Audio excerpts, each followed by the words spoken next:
وهتا صاحب يال كسو دواada cashirkeena cusub cashirkeena maanta wuxuu ku saabsan yahay waa horrifying dialogue wada sheekaysi waabsi oo baarka la iska garaaci doono waxaa sheekaysanaa cali iyo saaxiibkiisa cabdi cali asabud wuxuu leeyahay why are you standing maxaad ugu taagan tahay in front of me hortayda like a monument sida taalo oo kale if you are as weak as haddii aad u daciifsan tahay as mosquito sida kaneecadii oo kale afiin haddana aad khaliir u tahay as ghosty sida reer aakhiraadka oo kale as slim as haddana aad caato u taho u dhudhuwan tahay as stick sida ushii oo kaleete as blind haddana aad indhoolo u tahay as bad sida kibiliga oo kale aanan waxba arkayno derbiyaa madax ku garaacda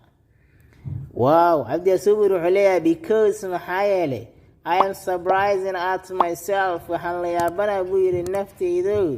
having a dialogue wada sheekaysi la qaadanaysa with a fragrant boy wiil derbi jiif ah cali asubooda uu qosl wuxuu yidhi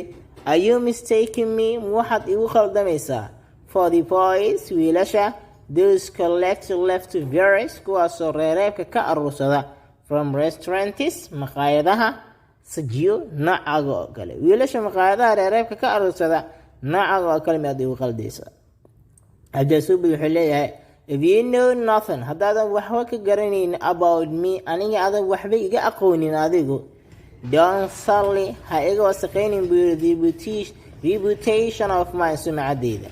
the reputation of mine sumcadeyda ha iga wasaqaynin since maadaama I don't waste ani aanan ku luminin by my precious time waqtigii qaliga ah with the worthless people dadka aan qiimaha lahayn oo faa'iido leh dadka aan qiimaha lahayn waqtiga kala miyo fadlan haddii aad ka hesho muuqaalka like saar sidaas la mid ah haddii aad ku cusub tahay channelkuna subscribe noo saar waxaan saarannaa wadadii aan ku gaari lahayn 1k subscribers madsanid